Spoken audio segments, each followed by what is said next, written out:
Ya, bagaimana sehat Ibu semua? Alhamdulillah, syukurlah ya. Baik. Bismillahirrahmanirrahim. Assalamualaikum warahmatullahi wabarakatuh. Alhamdulillah rabbil alamin. Wassalatu wassalamu ala asyrafil anbiya wal mursalin Sayyidina wa maulana Muhammad wa ala alihi wa ashabihi ajmain. Amma ba'du. Yang tiang hormati bapak-bapak, ibu-ibu, para jemaah yang insya Allah Allah berikan pahala dan derajat yang mulia nanti di sisi Allah. Alhamdulillah, puji syukur kepada Allah Subhanahu wa Ta'ala yang selalu senantiasa memberikan nikmatnya kepada kita semua, sehingga alhamdulillah pada pagi hari ini setelah kita selesai melaksanakan kewajiban sholat subuh secara berjemaah, alhamdulillah kita dipertemukan oleh Allah dalam satu ikatan, yaitu mendengarkan ilmu-ilmu agama di tempat yang mulia ini. Kedua kali salawat dan salam kepada baginda Rasulullah sallallahu alaihi wasallam. Allahumma shalli wa sallim wa barik alaihi. Bapak-bapak, ibu-ibu, jemaah yang dimuliakan oleh Allah, pada pagi hari ini insya Allah kita akan coba mengupas bersama, karena banyaknya permintaan, banyaknya ucapan yang menjadi risih di tengah-tengah masyarakat kita, sehingga banyak di antara jemaah kita yang meminta kepada saya untuk dikupas, dikaji, mudah-mudahan bisa kita pahami bersama. Apa itu tentang permasalahan kata-kata bid'ah atau penempatan kata-kata bid'ah. Jemaahku yang dimuliakan oleh Allah, kata-kata bid'ah ini memang sudah ada ungkapannya dari Rasulullah Shallallahu Alaihi Wasallam. Namun penjelasannya secara rinci atau definisi tidak ada dari Rasulullah Shallallahu Alaihi Wasallam. Maka oleh sebab itu, sebelum kita masuk ke areal sana, terlebih dahulu kita sama-sama mendengarkan hadis-hadis Nabi yang menjelaskan kita tentang bahayanya bid'ah ini. Pertama, tersebut dalam hadis Sunan Ibnu Majah.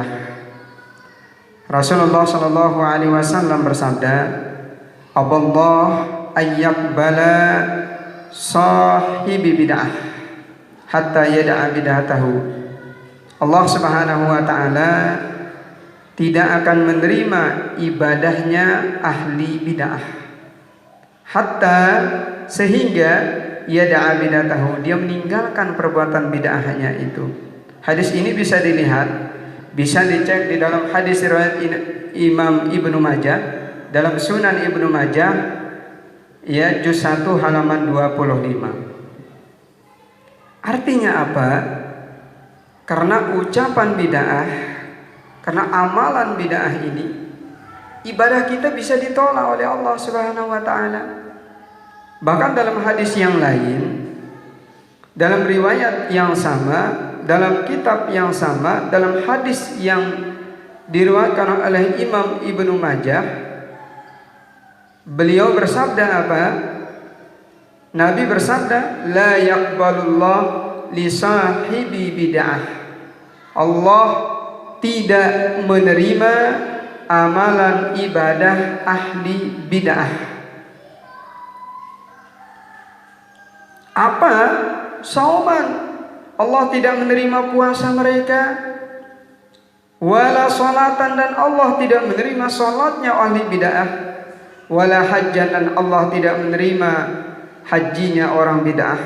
Wala umratan, dan Allah tidak menerima umrohnya orang ahli bid'ah.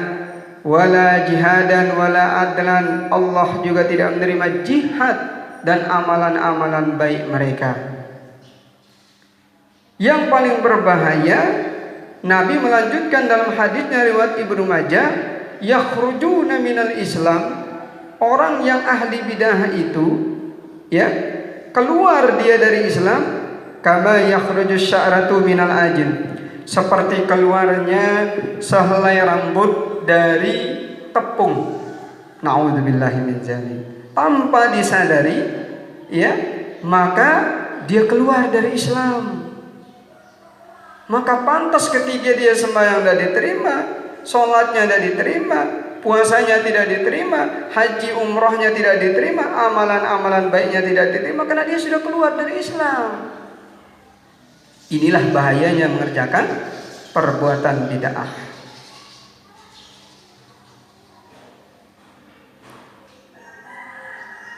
Ini bisa dilihat dalam hadis riwayat Ibnu Majah juz 1 halaman 25. Ini bahayanya kalau orang itu mengerjakan bid'ah. Kemudian nanti dicek juga ya,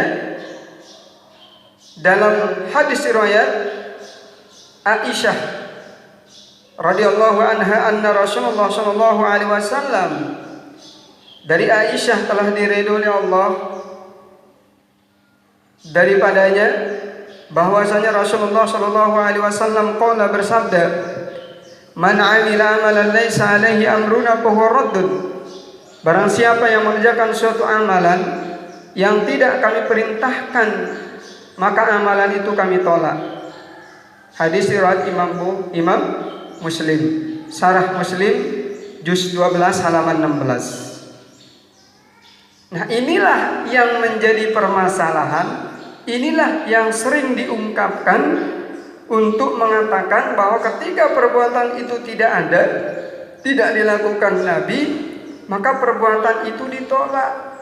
Padahal banyak sekali perbuatan yang tidak dilakukan oleh baginda Rasul, namun saat ini kita lakukan.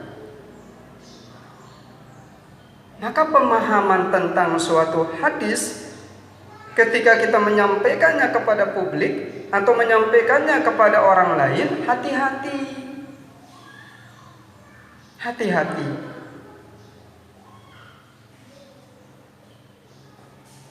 Ya, hati-hati sekali. Kemudian dalam riwayat Imam Muslim, dalam Syarah Muslim juz 12 halaman 16, beliau mengatakan apa?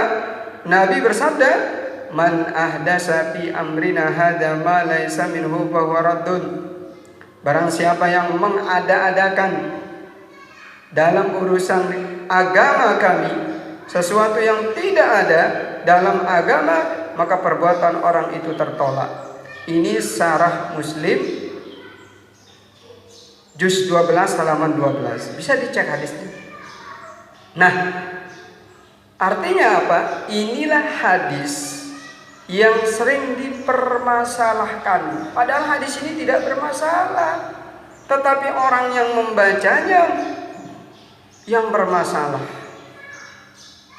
Oh, kalau tidak ada di zaman Rasulullah, maka perbuatan itu bid'ah. Ini perbuatan tidak pernah dikerjakan oleh Nabi, bid'ah.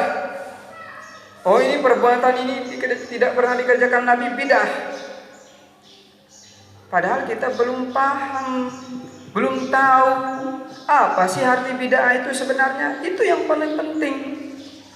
Kalau menyampaikan perkataan bid'ah lalu tidak tahu arti bid'ah itu, kan orang bodoh namanya. Karena kita sering mendengar orang hanya dikatakan bid'ah, bid'ah, bid'ah, tidak dikerjakan di zaman Rasulullah, itu bid'ah. Namun mereka tidak menjelaskan apa arti bid'ah itu yang sebenarnya. Makanya saat ini saya akan mengajak kita semua untuk lebih berwawasan luas, untuk lebih berlapang dada. Mudah-mudahan dengan ini kita lebih paham tentang arti bid'ah itu sendiri. Coba sekarang kita cek. Kadang-kadang orang yang mengatakan, sering mengungkapkan perkataan-perkataan bid'ah itu, mengatakan pada diri mereka, ya, mengikuti orang-orang Arab, mengikuti orang-orang yang selalu memakai bahasa Arab. Namun saat ini saya akan mengajak kita semua untuk apa? Untuk merenungkan kajian ini. Coba sekarang, apakah arti bid'ah dalam bahasa Arab? Coba. Pertama, tolong dicek dalam Kamus Al-Muhit karangan Imam Syirazi, juz 3 halaman 3. Dalam kamus ini dijelaskan al-amrul ladzi yakunu awalan. Jadi bid'ah itu adalah sesuatu yang pertama kali ada, tidak ada contohnya. Marak bahasa sasakno si paling juruara ndek narak contohnya. Inilah arti bid'ah dalam kamus Al-Muhit.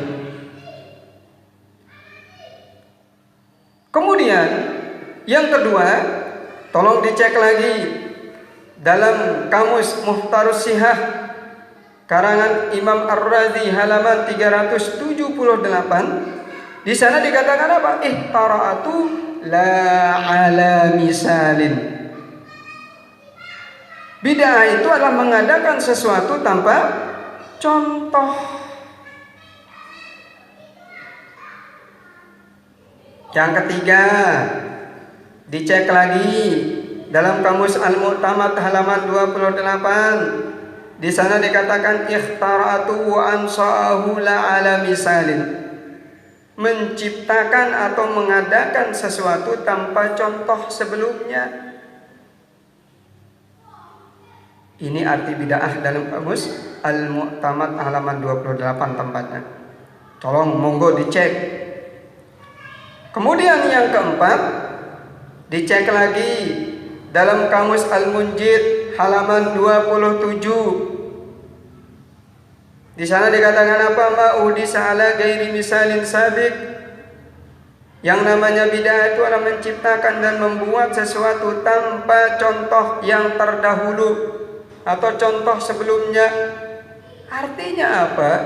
Semua kamus yang muktabar ini, ingat, ini kamus yang menjadi rujukan orang-orang Arab, yang menjadi rujukan orang-orang yang belajar bahasa Arab.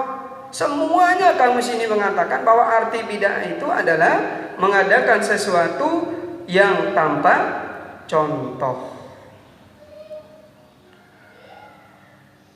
Jadi arti bid'ah itu secara kamus bahasa Arab, sesuatu barang yang baru yang diciptakan tanpa ada contoh sebelumnya. Sekarang saya contohkan kalau begitu. Coba sekarang kita renungi firman Allah Subhanahu wa taala. Firman Allah dalam Al-Qur'an. Apa bunyinya? Badi'us samawati wal ardi. Allah menciptakan langit dan bumi tanpa contoh. Jadi Allah menciptakan langit dan bumi ini tanpa contoh sebelumnya. Artinya apa?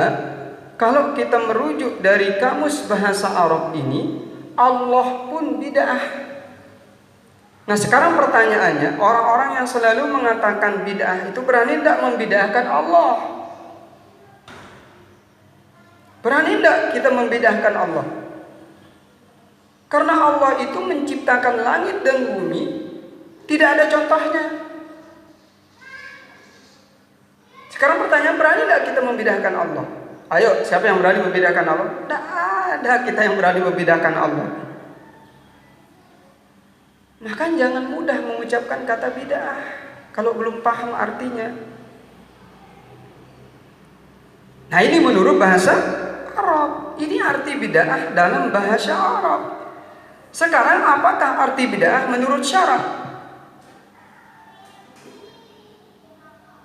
Kalau kita merujuk dari Al-Quran maupun hadis Nabi, tidak ada pengertian bid'ah, tidak ada definisi bid'ah. Coba cek dalam hadis Nabi. Tidak ada satupun Al-Quran yang mengatakan ini loh arti bid'ah. Tidak ada satupun hadis Nabi yang menjelaskan ini loh pengertian bid'ah. Kenapa? Karena memang ya, fungsi Al-Quran, fungsi hadis bukan untuk membuat definisi, tetapi untuk mengajak umat bertauhid kepada Allah Subhanahu wa ta'ala. Dan Nabi tugasnya bukan untuk diutus untuk membuat definisi, tetapi untuk menjelaskan Al-Quran. Ini harus kita pahami. Makanya definisi-definisi bid'ah ini muncul dari para ulama. Tidak ada definisi bid'ah dalam Al-Quran. Kalau ada, ayo keluarkan. Kita ingin lihat. Di mana tempatnya? Surah apa, ayat berapa? Halaman berapa? Pasti jawabannya tidak ada. Definisi bid'ah itu. Kalau arti bid'ah dalam bahasa Arab ada. Tadi kamus-kamus yang muktabar sudah dimenjelaskan. Makanya definisi bid'ah ini muncul dari para ulama. Makanya seorang ulama besar ya menjelaskan definisi bid'ah, yaitu Syekh Izzuddin bin Abdissalam, seorang ulama besar dari lingkungan mazhab Syafi'i. Beliau wafat tahun 660 Hijrah.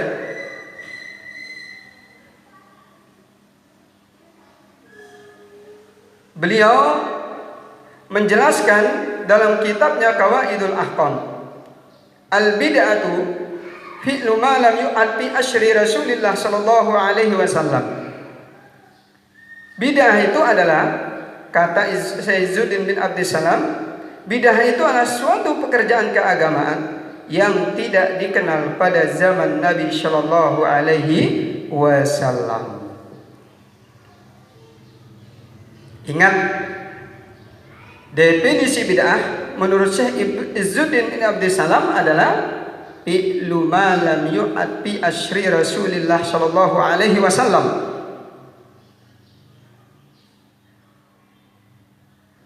Pekerjaan keagamaan yang tidak dikenal pada zaman Nabi sallallahu alaihi wasallam, namun dikerjakan oleh umat-umat Nabi.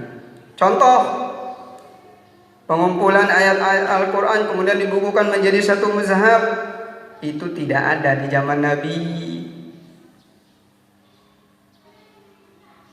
Pembukuan Al-Quran ini tidak dikenal di zaman Nabi, tidak ada pada zaman Rasulullah sallallahu alaihi wasallam.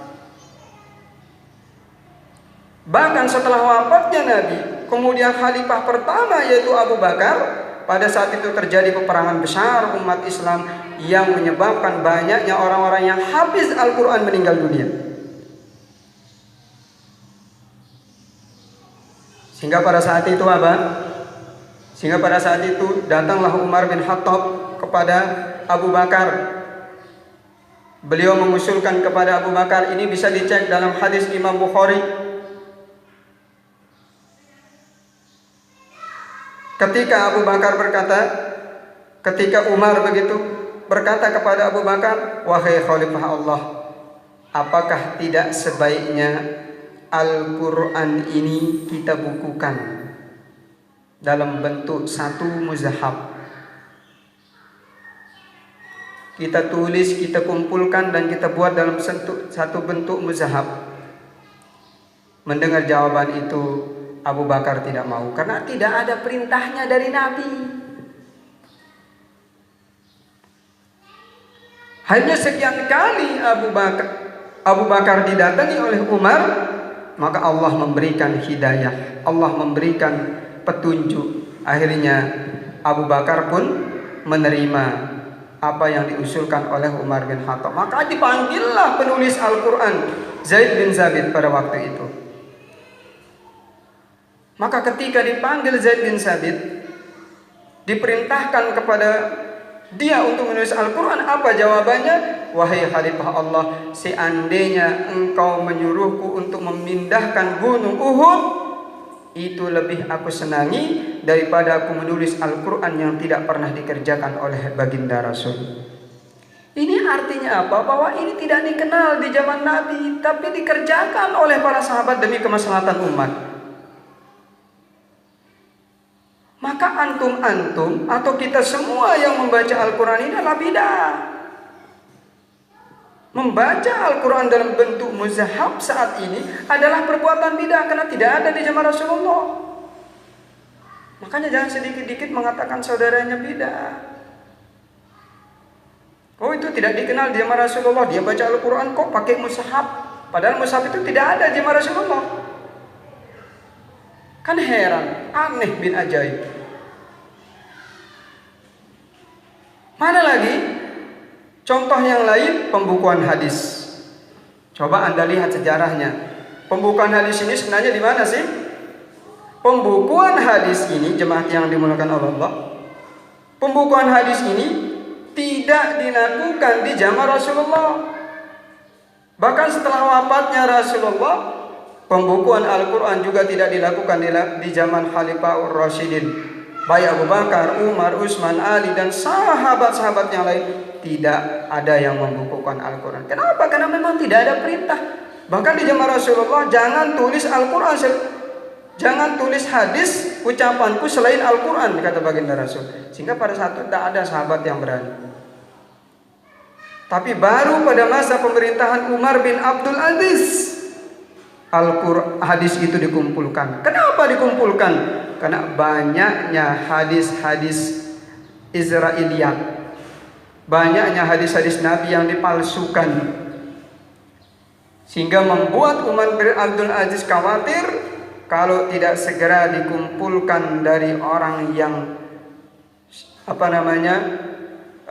benar-benar menerima hadis Nabi, maka banyaknya akan kepalsuan-kepalsuan.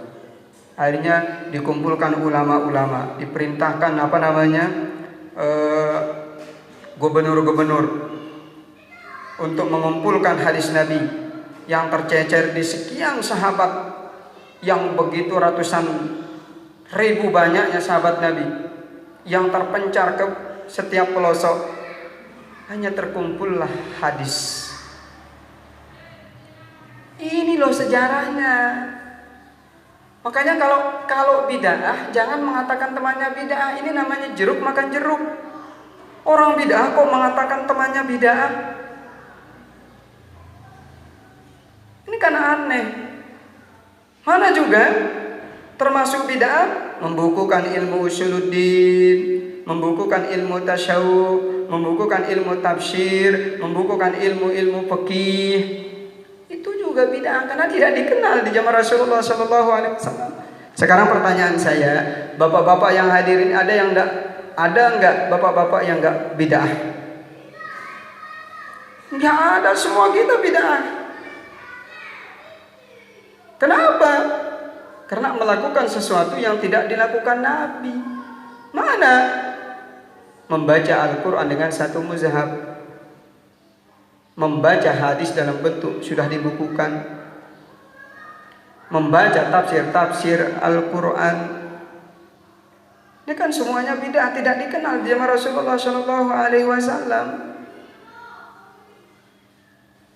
Ya, membangun madrasah, merayakan Maulid Nabi, ini semuanya bid'ah. Ya. Makanya dalam satu riwayat hadis dijelaskan oleh baginda Rasul sallallahu alaihi wasallam, man sanna bil islami sunnatan hasanatan. Barang siapa yang menciptakan satu gagasan yang baik dalam Islam, atau barang siapa yang membuat suatu gagasan yang baik dalam Islam, kata baginda Rasul, falahu ajruha wa ajru man amila biha ba'dahu, maka dia memperoleh pahalanya dan juga pahala orang yang mengerjakannya.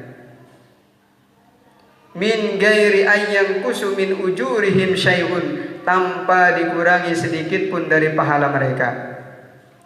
Wa man sanna fil islami sunnatan sayyi'atan, sebaliknya barang siapa yang menggagas satu perbuatan yang jahat, yang jelek, yang tidak baik, kana alaihi wizruha wa wizruha man amila biha ba'dahu, maka dia akan memperoleh dosanya dan dosa orang yang mengamalkannya. Min ghairi ayyan kusu min uzurihim syai'un, tanpa dikurangi dosa mereka sedikit pun. A'udzubillahi min dzalik. Nah, atas dasar inilah kemudian Imam Asy-Syafi'i berpendapat bid'ah itu menjadi dua. Inilah yang menjadi dasarnya Imam Asy-Syafi'i rahimakumullah membagi bid'ah itu menjadi dua. Apa kata Imam Asy-Syafi'i? Al-bid'atu bid'atani mahmudatun wa mazmumatun, fama waqafaha as-sunnati fahuwa mahmudatun wa ma khalafaha fahuwa mazmumun. Ini bisa dicek di kitab Fathul Bari juz 17 halaman 10.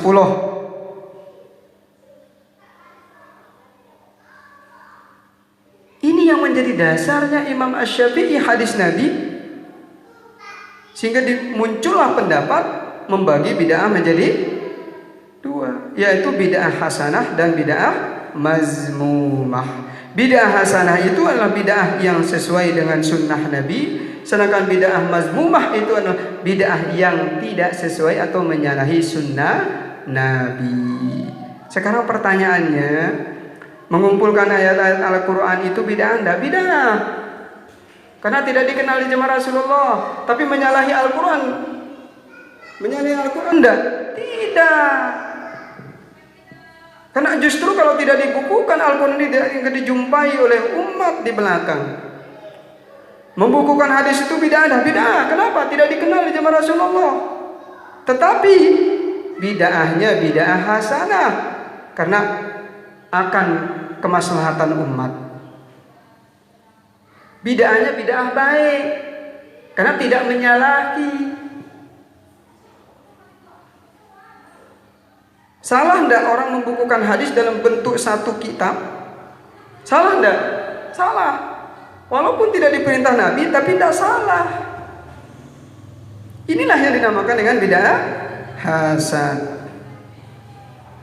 Coba dicek lagi bapak-bapak yang dimuliakan oleh Allah. Antum semua cek, Imam Baihaqi adalah ahli hadis yang terkenal dalam kitab, ya, dalam kitab Manaqib Syafi'i, bahwa Imam Syafi'i, ya, pernah berkata, al-muhdasyatu darbani, perkara baru itu ada dua macam. Man uhdisa yukhalifu kitaban aw sunnatan aw asran aw ijma'an fahuwa bid'atud dhalalah. Wa ma uhdisa minal khair la yukhalifu syai'an min dzalika fahuwa muhdatsun ghairu mazmumah. Ini Imam Baihaqi, ahli hadis yang terkenal di seluruh dunia Islam, di seluruh penjuru Islam. Beliau yang mengatakan bahwa Imam Syafi'i pernah berkata, ya, perkara baru itu ada dua. Ada ma'uhdisa yukhalifu kitaban, ada perkara baru yang menyalahi kitab Allah, menyalahi sunnah Nabi, menyalahi asran, menyalahi ijma' para ulama.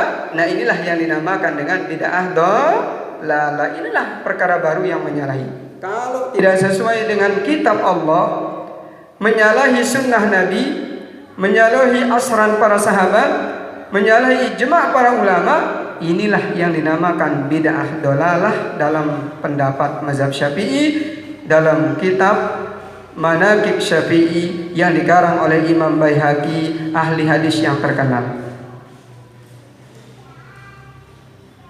Imam Baihaqi pengarang ahli hadis, pengarang ilmu hadis, Masya Allah. Beliau yang mengatakan bahwa perkara baru itu ada dua. Ada perkara baru yang menyalahi Al-Quran, menyalahi hadis, menyalahi pendapat sahabat, menyalahi ijma ulama. Ini yang dinamakan dengan bid'ah dhalalah. Adapun perkara baru yang tidak menyalahi sunnah Nabi, Al-Quran, sahabat, ijma para ulama, itu bukan namanya bid'ah dhalalah, melainkan dia adalah bid'ah hasanah.